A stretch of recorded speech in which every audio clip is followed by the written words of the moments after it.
荒れた海を越えてゆけ夢の方を掲げて皆さんこんにちは、アーロンです。チャンネルへようこそ。今回はこの6ヶ月間の日本語学習用のアップデート動画です。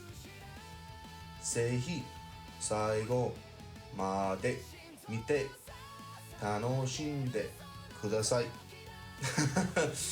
Hello everyone and welcome to my 6-month Japanese study update. I hope you're all doing well. My name is Aaron and let's get right into it.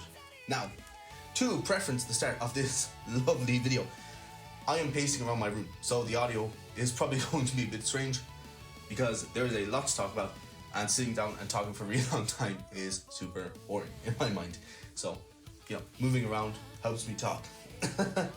So, let's get into it. So, just to go over the format of this video, there are 4 main sections. There's a reading section, a speaking section, immersion, and flashcards and grammar.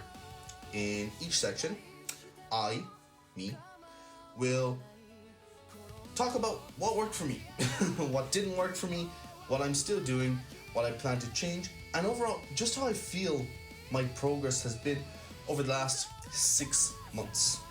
So, let's get straight into the first section. We're going to start with probably what's going to be the quickest section to get out of the way, speaking. Yes, speaking, doing the speech, the talking, the conversations, the words, the things. Yeah, so I don't actually do that much speaking, to be completely honest. Not because I don't want to. I just kind of forgot, which probably isn't the best excuse, but it's an honest one. What I do sometimes kind of counts as speaking practice is that I talk to myself a lot, and I mean a lot. But to be fair, I already do that in English, so it kind of works.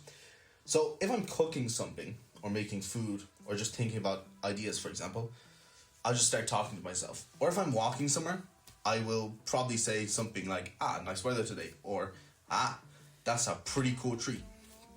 Which, now that I say it loud, probably sounds super strange, but that's just how my brain works. I just talk to myself, not other people. Now, I do try to incorporate the Japanese into that sometimes, although it never really goes too well. To be honest, what usually ends up happening is I just say yabai a lot. That's kind of it.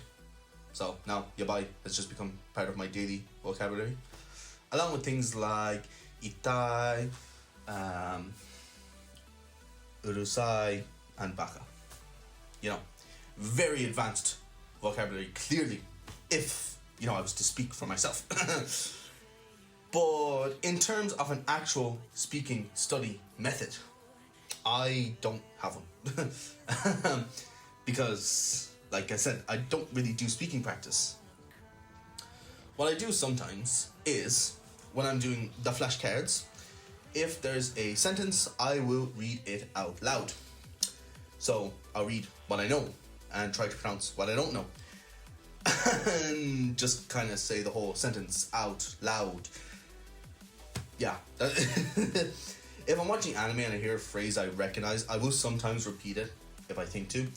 And I suppose that's kind of like shadowing. Now, I personally haven't done proper shadowing, like watching a YouTube video and repeating everything the speaker says. Mainly because when I'm watching something, I usually just want to sit and watch it and enjoy it. That being said, I probably shadow anime more than anything else without realizing it. But I do know going forward, I need to actually figure out some kind of plan or routine for speaking practice. Being realistic, or because realistically, shadowing is probably one of the better ways to improve. I suppose. So, some things I want to try in the future are doing more shadowing, doing more reading out loud, maybe finding slower YouTube videos that are designed for shadowing, and possibly taking some italki lessons. I might, big might, also try and find some Japanese people online to talk to and, have the conversations with and, try and make friends. But that is also slightly terrifying because I'm actually quite introverted in real life, which I know sounds weird because, I'm making videos on the internet. But I don't really know if that counts as making videos on the internet, but yeah, I'm quite introverted. So, putting myself out there and trying to find random peoples online to talk to is a little bit scary, not gonna lie. So, maybe the plan is to start with shadowing first and then maybe some italki lessons later on, which is terrifying. But yeah, so, as I said, terrifying, which means if I book a lesson, there is a high chance I will suddenly not want to go because I'll get nervous. But honestly, probably something I just need to, push through if I actually want to improve my speaking ability because, I want to live in Japan and I suppose speaking in Japan is probably needed in day-to-day life. So, yeah. Other than the occasional anime quoting, repeating phrases, and talking to myself about trees, yeah, there really hasn't been any proper study yet when it comes to speaking. But that's definitely something I want to improve over the next 6 months. So, yeah, those are the plans going forward. And with that, let us move on, people, to the lovely section number 2, which is reading. Reading. People reading the books and things, being able to do reading. Yeah. When it comes to reading, I don't really have a proper study method, to be honest. At least not one you would call a method. I just read things. That's pretty much it. But I suppose the best way to explain it is bit by bit. So, to start with, probably the biggest boost to my reading, even though I didn't understand everything, was definitely way behind where I should have been, was Pokemon Legends EA, when that came out, right? When the game released, I made a promise to myself, pardon me, that I was never going to play the game in English, and I stuck to it. Even now, I still have not played the game in English, even though I could play it in English, but I don't. So, if I got confused about something, I looked it up online in English, or I used Google Translate quite a lot, actually. I tried to not use it, but more so, if there was a word, I was like, I feel like this is important, I use Google Translate. But the game itself, I only played in Japanese. And honestly, this was probably the biggest boost to my reading ability so far. Like, without a doubt, I don't think I would be able to read what I'm reading now without having played that and read through it. Because it forced me to read consistently. And fast. I learned to read fast. Even though I know the dialogue boxes stop, and that's fine, but I don't know, I made myself read fast. And yeah, to this day, this is the main reading that I did. Outside of that, I didn't do a huge amount of reading at the beginning. Most of the reading I did was just the flashcards, which I went through every day. But over time, started adding more things to that. For example, I sometimes dabble into NHK Web Easy News. Just a bit of dabbling here and there to see what's going on in the world. And of course, I recently started reading Yotsubato. If you don't know what that is, it is a manga, which is basically an easier version of a book, because it's got lots of pictures that describe what's going on in the scene. But yes, it is about this little girl and her dad that moved to this new place. It is simple, it is funny, and it's enjoyable to read, to be honest. I have only read the first 3 chapters so far, but I actually enjoy it. Which, doesn't say a lot because I should read more of it, but I like it. It's enjoyable. It's good practice because I want to read a lot of manga. There's a lot of manga out there I want to read. I want to replace my whole manga collection with the Japanese copies, so there's that. But yeah, and it's relaxing to read. It's simple. Not that it's simple because I'm not that good at reading, but it's not strenuous, if that makes sense. Now, another place where I end up doing a good, substantial bit of reading would be Genki. Specifically Genki 1, because I don't own Genki 2. Yeah. There's quite a bit of reading practice in those. Not, major amounts, but, a good bit. And also when I'm watching things. For example, when I watch YouTube, I always watch YouTube with subtitles on. Well, unless I watch a live stream, which the subtitles aren't on then. But when there is a normal video that has subtitles, I will, mostly. Let's go with I always watch with subtitles on, because a lot of the time I do, unless this video doesn't have subtitles. So when someone is speaking, I very much try to keep up with the subtitles, usually failing, but that's here nor there. And of course, I do the same when I watch anime. Yeah, I'll watch with Japanese subtitles and try to read along and listen, and I think it helps a bit. I suppose it definitely helps me with like my reading speed, because I actually have to read and recognize things nice and quickly. But when it comes to actual methods for reading, I wouldn't say I have them. Because if I did, I'd probably be a lot better at reading than I currently am. Now, the big project, or the big reading project, I suppose, that I've been, working away at is Kiki's delivery service. Right now, I'm on chapter 3, but by the time this video comes out, I will probably have finished chapter 3, maybe even chapter 4. I know, really pushing the limits on that one. It has taken me a long time to read through. Although that's, maybe because my reading schedule is not great, to be completely honest. I will read one day, then skip a day, then skip another day, and then read. So, yeah. But the method I use is working super well. So, to start off, imagine I'm sitting there, I pick up the book, I know a physical book, and I read. And then, you won't believe me, but I sit at my desk, and then I have a digital copy, right? And I read. More so, I copy the whole chapter into Migaku's clipboard. And then I read through the chapter again, and I pick out words. Now, you might be asking yourself, well, Aaron, how do you pick out these amazing words? Well, if the word shows up a lot, if it's one word in the sentence I don't know, or if the sentence seems useful. Also, in Migaku, there's a red line under words that you don't know. So, I'll look and see what the word means. And I'm like, if that word is nice, I'm like, cool, I'll take that one. And then I add it to a study deck, and then I study those cards later because I make flashcards of it. So it becomes a cycle of reading. reading. No, it becomes a cycle of reading, mining sentences, studying, and then reading again. Overall, though, if I'm being honest, my reading ability is pretty not great, to be, honest. One thing I've noticed is that if something is written in the lovely language of hiragana, I skip over it mentally. Like, I'll read it, and then I'll go back later.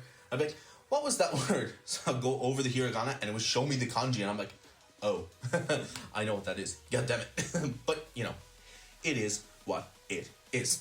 It just seems to me that, I did so much effort in hiragana, and as soon as I started studying kanji, that all just disappeared. Yeah, not fun. So, yeah, God, that's depressing.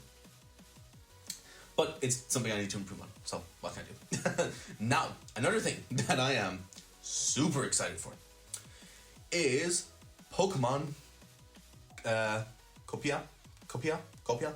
I still don't know how to say that properly, and I probably never will. But basically, it's Pokemon's version of Animal Crossing, and it looks really fun. And just like Legends EA, I have made myself a promise. I'm only going to play it in Japanese. I will not be playing it in English. I will probably occasionally watch stuff in English if I get stuck on a quest, or I don't understand some things. but I will try to keep the lookups to a minimum because I want to for words. Gotta use them words. Let me repeat. But I try to keep the lookups to a minimum because I want to force myself to read. And the nice thing about the game, like that, is from the looks of it, right? It looks like you can just kind of build some things sometimes. So, if I don't want to do reading, I'll just go build something. Which, I'm still reading stuff, like materials, I suppose. But I'm not, like, doing super, aggressive, hard study when it comes to, like, the dialogue boxes and things like that. Yeah. Now, one minor issue is in the world of Venn diagrams of things, I don't think, daily life and Pokemon, have a lot of overlap in a sense. But it will help with reading speed and recognition, and probably will be usable because I will probably play Pokemon games for the rest of my life. So, I'll learn something. I hope. I really hope I'll learn something. So, future reading plans. I feel like I'm giving a speech because I basically am. Looking forward, I have quite a few reading plans ahead. First, I have 6 volumes of Kiki's delivery service, plus the 2 extra books by the same author. So I'm going to work my way through them over the course of the year. Hopefully less than a year because there's other books I want to read. Then, I need to start reading NHK Web Easy much more regularly. Like, every day regularly. Like, I should be reading 1 article a day, if not 2. But I'm going to do 1, read through it, hope I understand it. I hope. I really hope I start to understand it more. And yeah, I think that will help in general because it's more real life language. Besides, Pokemon language. I'm going to keep playing games in Japanese because they'll help with reading speed, and also it's something I enjoy doing. So there is that. Let me just look through the script here that I'm reading from, which is probably why my speaking sounds really stupid sometimes. And of course, I will continue studying with Genki. I should have Genki 1 finished in the next 2 weeks or 3 weeks or 4 weeks. I really want to finish it quick and move on to Genki 2. After that, there's some like Japanese textbooks that are like all in Japanese. I know in my mind there's one called like Nihongo something, which is entirely written in Japanese. So I think that would be a good challenge. Now, I also want to buy some non-fiction books from Japan, like real books about real topics, because, it's natural, but they are way too difficult for me right now. Something I want to mention quickly is Genki, right? So, in Genki, you have these things called chapters, right? And if you go to the back of the Genki books, you also have chapters. Now, these chapters are linked with the chapters at the front of the book. And what they are is like extra challenges, but a lot of them have reading, like read a postcard from someone, or someone made a list, or here's a Twitter post, read through it, and they ask you questions of. Now, these are actually super helpful and really good. So I finish the chapter and then I go read them. Super good. Would highly recommend, if you have Genki, read through those stories after you finish the chapter. Yeah, like just like it's so helpful. Now, my final thoughts on the readings. Overall, I'm actually quite happy with my reading progress. As insane as I sound as I'm talking right now, and I can hear myself talking, and I sound insane. No, I'm truly I'm happy with the progress I've made over the last 6 months. Like, one of the coolest things I've done was I played a whole Pokemon game in Japanese. I played a whole game in Japanese, even though I probably understood like 40% of the story. But I finished the whole game. Like, I can sit there and be like, oh yeah, I played Pokemon in Japanese. I don't have to mention the 40% thing, And it's motivating. Like, this feeling is just like, oh my god, I was able to do that. I understood it. But 40%. We'll say I understood. But yeah, I understood a game. And I'm reading a physical book in Japanese. I'm sitting down and reading a book. This is insane in my mind. Like, I could never imagine this. But I did imagine it. But when I imagined it, it was much more impressive. Like, I could actually read really fast. But I'm like halfway there. Maybe a quarter. But, anyways. There's another big benefit to being able to read physical books, which I'm going to be a bit of a downer right now. But there are just screens everywhere in life now. And it's nice to read a physical book and get away from those screens. Although, I do kind of want a Kindle, because then I could carry a lot of books around. But technically, it's a screen. So I'm not sure if that defeats the purpose or not. We will see. But overall, my reading is pretty good.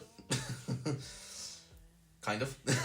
And hopefully over the next 6 months, I'll get faster, I'll get better. And yeah, so with that, let us move on to the next section, which I'm calling the Flashcards and Grammar section. Alright. Yeah, this section. So, if I go back like 2 minutes, I did say what it was called, but this section is actually called, drumroll please, Sentence Mining Flashcards Grammar Extraordinaire. Yeah, naming things is not one of my strong points. I am very blunt when I name stuff. But anyways, let us begin this deep dive into my study habits again. So, flashcards. The humble flashcard. Yeah, I'm not going to go through the entire history of flashcards because the idea is pretty simple. On one side, you write one thing. On the other side, you write the answer or translation to that thing. You read the front, try to remember, flip it over, and you either got it right or you got it wrong. Pretty simple. Now, for me, I have 5 flashcard decks. Technically, it's 4, but it's 5. So, number 1, Fundamentals. The first deck is Fundamentals from Migaku. I mainly use this because my katakana recognition is abhorrent. Like, it is so bad. But my hiragana is like pretty good, but my katakana is just not there. So this deck basically covered hiragana, katakana, and some combinations like kyo, sho, and things like that. I finished that in about 2 months, so it was done by kind of the end of October, start of November, right? And it helped a lot. My katakana is still very bad, but we don't mention that part.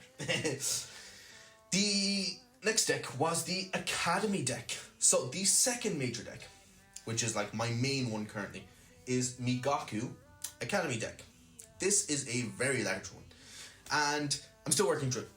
Right now I have about 1100 new cards left to study, and yeah. But the thing I really like is that it's all sentence cards. And before each section, gives you kind of a small explanation of grammar and the concept you're about to learn. So you get a short explanation, then a load of example sentences, and then, yeah, the flashcards all relate to that grammar point, teaching you the grammar point. So you get vocabulary, grammar, and sentence structure all in the same time. Same deck. God, why do I try to read something and then I don't read it, but I say something different to what I'm reading? Anyways, my goal is to finish that deck by the end of April, which should be doable, hopefully. Now, on to deck number 3, the Slice of Life deck.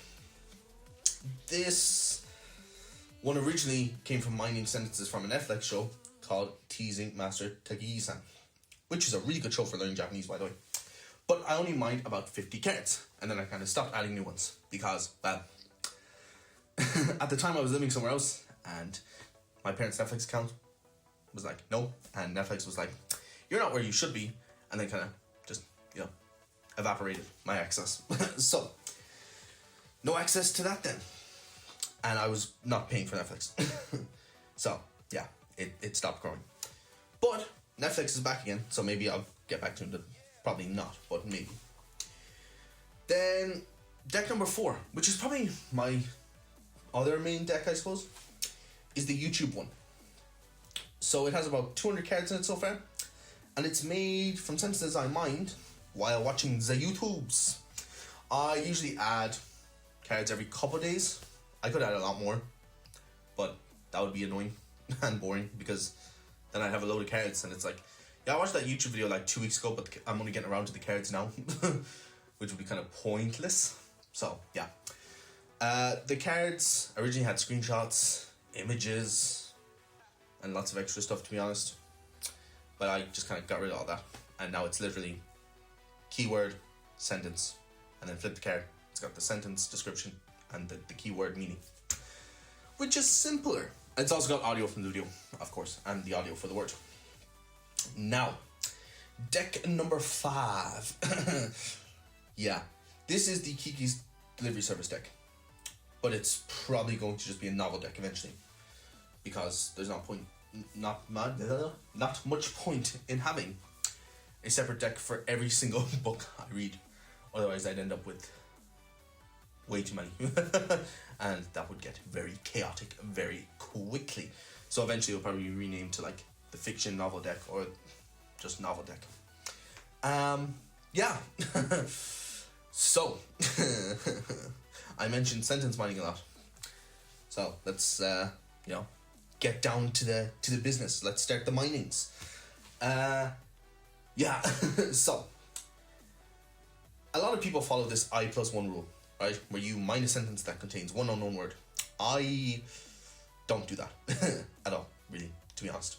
My method is way simpler. So, gotta set up really nice, right? Pick my YouTube video, get Migaku set up, and then click on recommended, which is Migaku's recommended things I should mine. And then I just click create cards and put them in the YouTube deck. I know, it's a very strenuous mining thing. But no, seriously, in all seriousness, it's lazy when it comes to mining, but I'm like, well, if Migaku says it's good, it's got to be good. Now, don't get me wrong, I go through them. So I send them all to like Migaku's card adder, and then I go through each individual card just to make sure I'm happy with it. But when I'm mining from books, it's a lot more difficult. So I did explain this kind of. But I kind of explained it. Basically, when I read a chapter from Kiki's, I put it into Migaku's clipboard, and then I look for words. So, I look for a few things. Words that appear many, many times. Words that Migaku recommends. Words that are underlined in red because I don't know them. Or words that, for some reason, just call to me.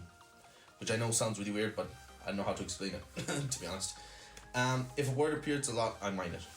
If Migaku marks it unknown, I click it and check the meaning, and then I say, is it useful? If it is, I mine the sentence. Migaku actually has built-in dictionaries, which is like super, super handy because it tells you how common a word is in like things like Netflix, YouTube, stuff like that. So, I checked that as well. Yeah, that's sentence mining. It's probably a very simple explanation, but that's how I explain it, I suppose. Now, let's talk about grammar. Yeah, grammar over the last 6 months, I suppose, has been interesting. Because for the first 4 months, it did not exist. Which probably isn't ideal. I obviously knew that grammar existed, don't get me wrong. But I kind of ignored it because I was having fun doing flashcards and yeah. But eventually I realized, maybe not understanding grammar might be a problem. So I started trying different approaches. I, at first, actually used JLPT to give me common grammar points, and I would learn 1 grammar point a day, practice example sentences, and do small exercises. And honestly, worked pretty well. Not gonna lie, it was a pretty enjoyable experience. But eventually I realized I should probably go back to a textbook.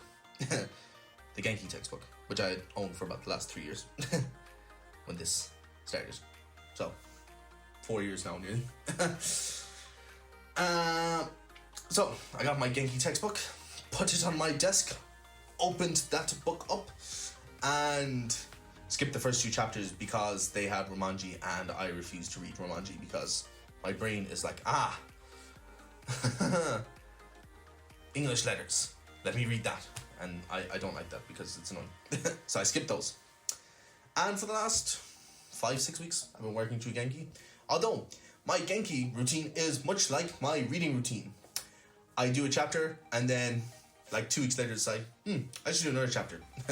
So yeah, I need to be way more consistent with that as well. Going through it, I suppose I read through the explanations, right? There's like exercises, explanations at the start, pretty cool. Then like a load of vocab, which is again pretty cool. Although I skip over all the vocab, which I probably shouldn't. And then I go to where it has all the grammar points for that chapter. And I write them all down. And then of course, I go to the very back. And yeah, do the readings. Now, when doing the exercises at the start, which are like reading things, you know, you're supposed to do them in class, I, like to, actually understand it maybe a bit better. So, gotta head to the mirror, gotta look in the mirror, and act them out, which I know is a very advanced learning technique that takes many years. It's like my own private classroom. But yeah, yeah, it's quite sad. But yeah, that's basically it. Yeah, I suppose, is that it for grammar?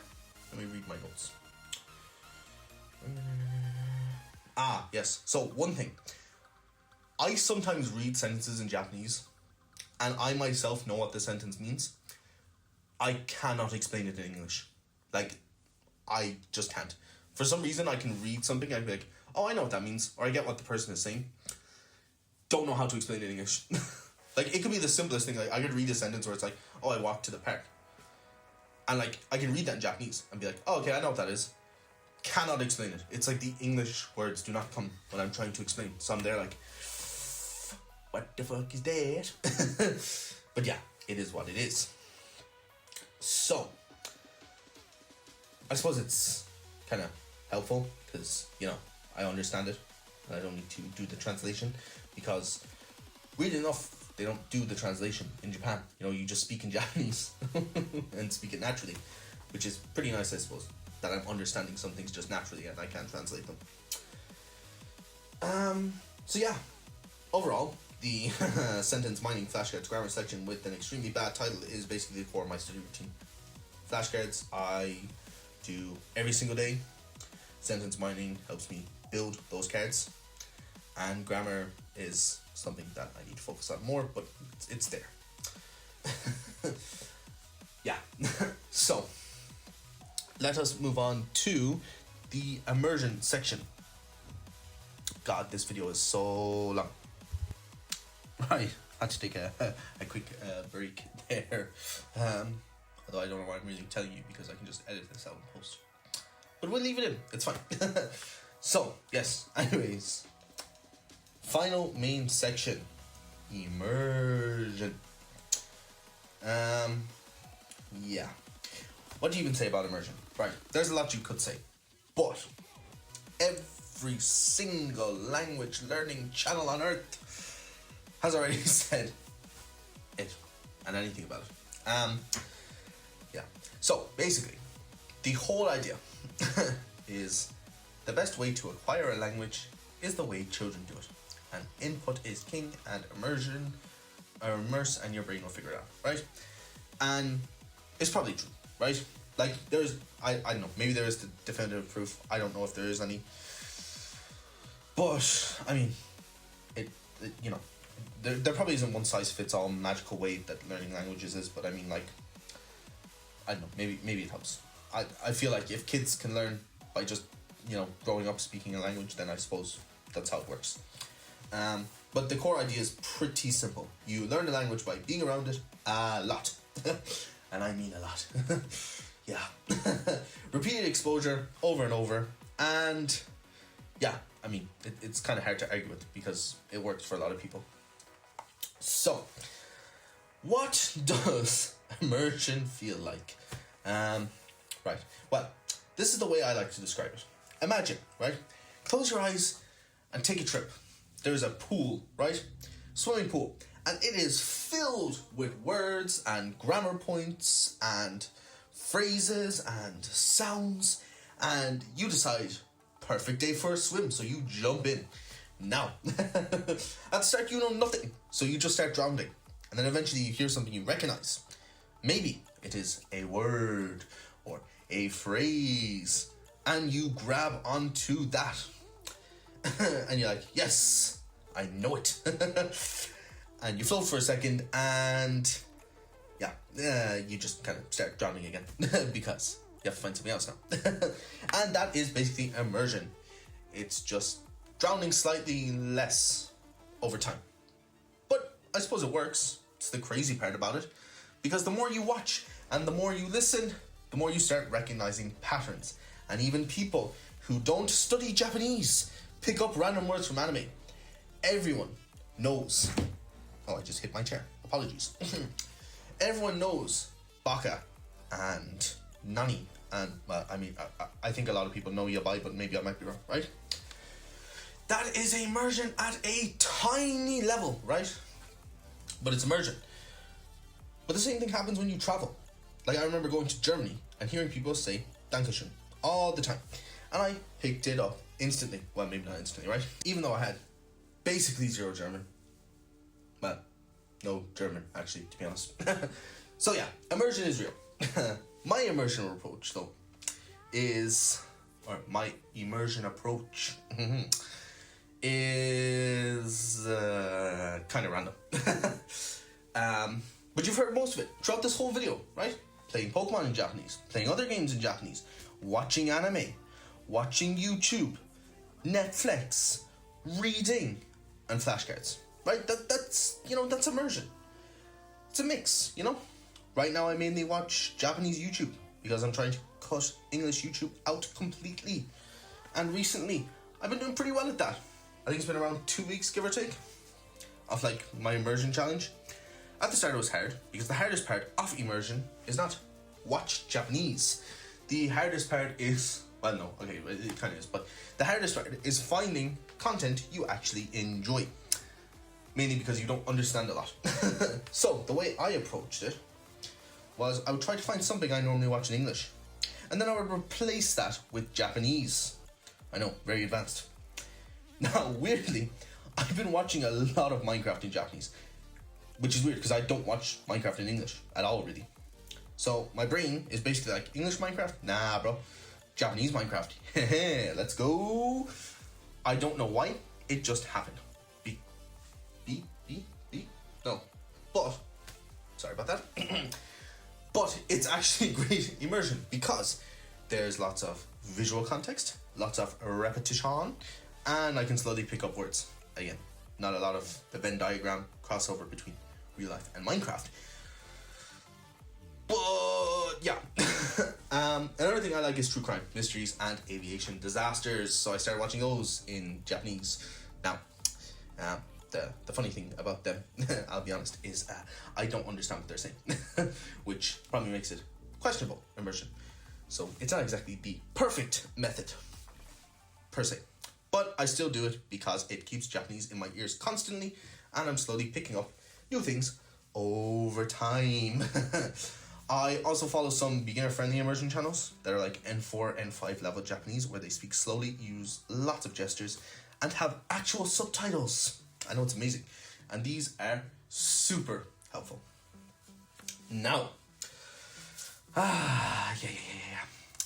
We're on to the more complicated part of my study. Anime, specifically with subtitles. So, I have a mixed approach to anime. I will be completely honest. There are some things, or some animes I watch with English subtitles, because I'm not ready to sacrifice my enjoyment completely. If there's a show I really care about, and I actually want to understand it 100%, so shows like One Piece, Frieren, and MF Ghost, I will still watch them in English subs. But on the other hand, immersion has made me go back and rewatch older series, right? In Japanese with Japanese subtitles. For example, I used to be a Sword Art Online hater, right? Mostly because I was younger and I was trying to follow the other people's opinions. And everyone was like, SAO is trash. And I was like, cool, SAO is trash. And then I grew up. And I realized, wait, I should probably just, watch it myself and decide. So, I started watching it in Japanese with the Japanese subtitles. And yeah, I will put my hand up and say I'm enjoying it. It's fun. Other shows I want to rewatch. Other shows I want to rewatch in Japanese are things like Haikyuu, because I dropped it. Another series I really want to watch is Blue Box, because it looks amazing. Now, I don't know when. I'm probably going to finish Sword Art Online and then watch it, but yeah, I'm really excited. Or maybe I'll just start watching it now. But yeah, I think it's a win for Immersion. You get to revisit stuff you've already liked, but in a way that helps your Japanese, you know? Now, reading as Immersion. I've gone through reading earlier, but let's talk about it in the Immersion sense. In terms of manga, right now, I'm just reading Yotsuba. I would love to start reading One Piece in Japanese from chapter 1. I've caught up with it in English, so I already know the story, which should help. The only issue is I don't like reading online, which I know sounds weird, because I read Yotsuba online, but yeah. Yeah, I'd rather have it in physical volumes. But ordering all of One Piece is a lot, and I'm pretty sure my family might, kill me if I ordered like 500 euros worth of Japanese manga from Japan to Ireland. But, there's a possibility. But I definitely want to read more manga in Japanese because it's enjoyable and I like manga. And of course, I am reading NHK News, kind of, and I'm reading Kiki's Delivery Service. So, there's a bit of reading as Immersion. Now, lifestyle. Yeah, I listen to a lot of Japanese music, although I'm not sure it really helps, but I like it. My phone is in Japanese, and my iPad is in Japanese. Now, my computer is not in Japanese for the simple fact, well actually, it's kind of 50-50. My computer itself is not in Japanese, but things like YouTube and other things like that are mostly in Japanese.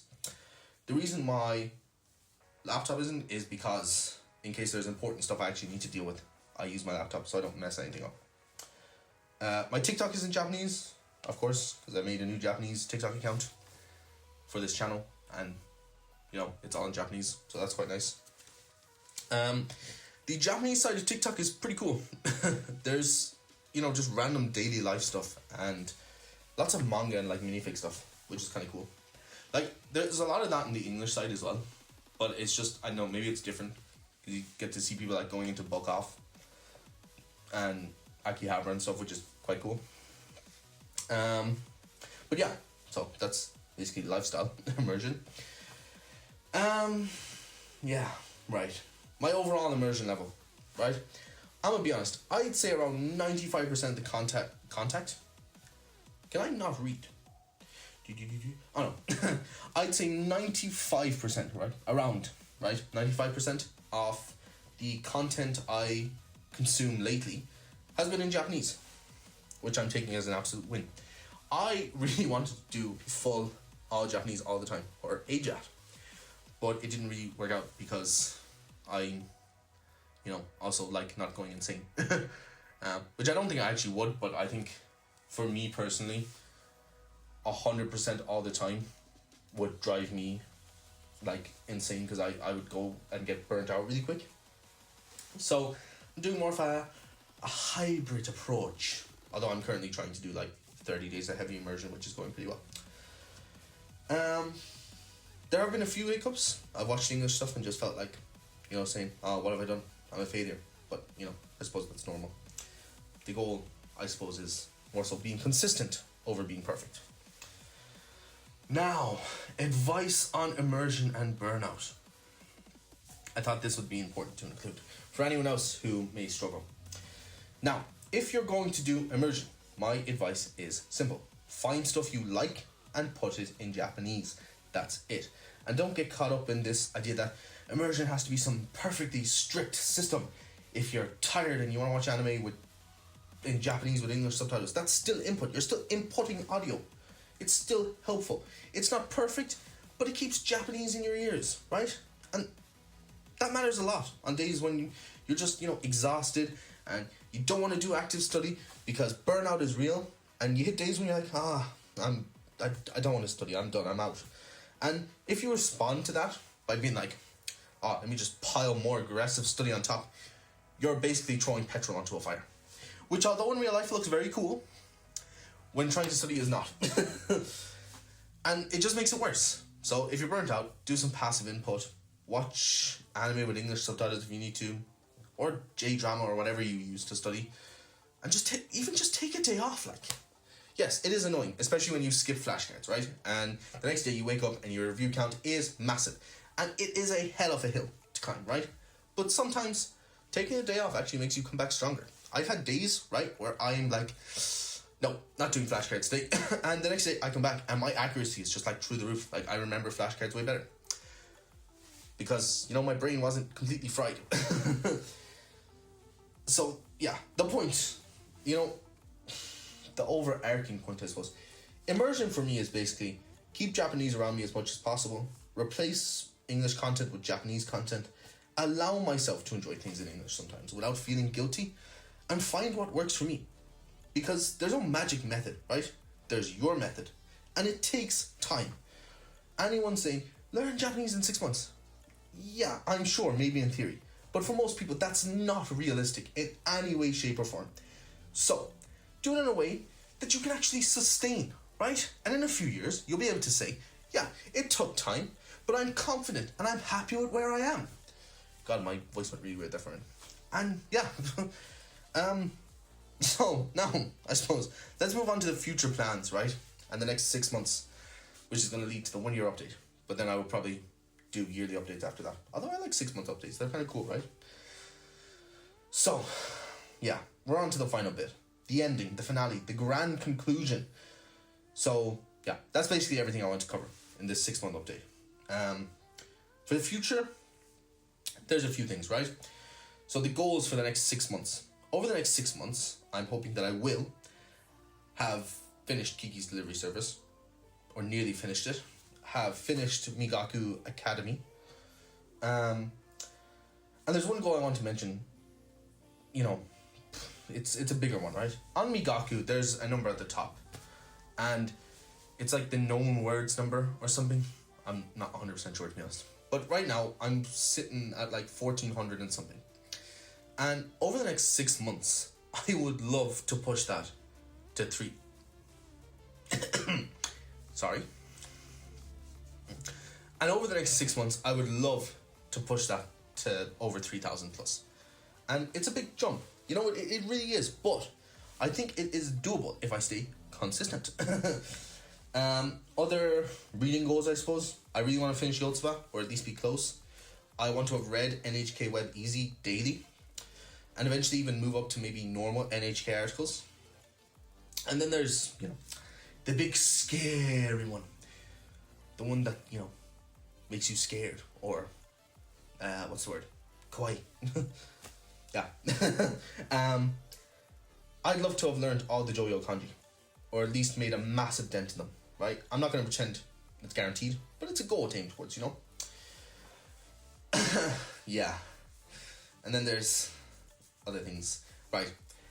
So, JLPT plans, right? In 6 months, it will be around November. And in November, they hold JLPT exams in Ireland, right? I would like to aim for N3. I might end up doing N4, right? But I'd love to sit N3 if it's possible. So, to do that, I'm going to start doing a load of practice tests over the next 6 months to find out where I am and see where I can, you know, fit in and actually work, you know, hopefully. But the goal is, in November, to sit the JLPT exam, hopefully N3, even though I haven't sat N5 or N4. So, we'll see. You know, fun times ahead. Now, Japan plans. Yeah, Japan. So, outside of study, Japan. I would love to be in Japan already. But it's not happened, right? Sadly, JET didn't accept my application, which was honestly pretty disheartening, I'm not gonna lie. So, it probably will be at least another year before I make it to Japan. My plan now is to try and go as a student, which means a lot of the next months are going to be, you know, focused on saving money and building an actual plan for tuition and living costs, and, you know, how I'm actually going to make it all work out properly. So hopefully in the next update video, I'll have a more concrete plan I can talk about for how that's going. But there is also a maybe plan, and this is not guaranteed at all. there's like a 10% chance. But if I can, I would love to do a short trip to Japan for like 10 days. It would be amazing. It'd be great speaking practice. And yes, I would absolutely bring back a load of manga. Like, even just getting to go to a shop, like a konbini, and buy weekly Shonen Jump in Japan would be a straight 10 out of 10 moment. That would be like insane, right? So, if it's gonna happen, I'll let you all know. Or I might not. I might just go, do some shorts while I'm there, and then when I come back, make a video about it. But yeah, you know, that's really something I would, you know, right, I'm gonna stop talking about it now because I don't want to get like overhyped in case it might not happen, right? Other goals moving forward. Make some friends. Or try. Do a few italki lessons. Shadow more. And read out loud more, I think, will help a lot. And if my speaking improves enough, if my speaking improves enough,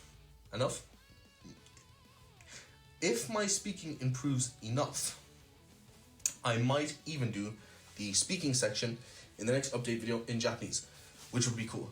But then I'd have to do subtitles. That's kind of hard. I don't want to do subtitles. That's a lot of work.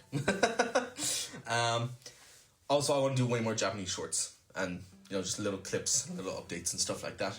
And I want to do book reviews. I talked about this before. I have a plan, but it's taking way longer to read than I thought. So, yeah. But I would love to do a book review and then, you know, look back and reread it and then be like, oh my god, look, here's my updated book review because I actually understand what's going on.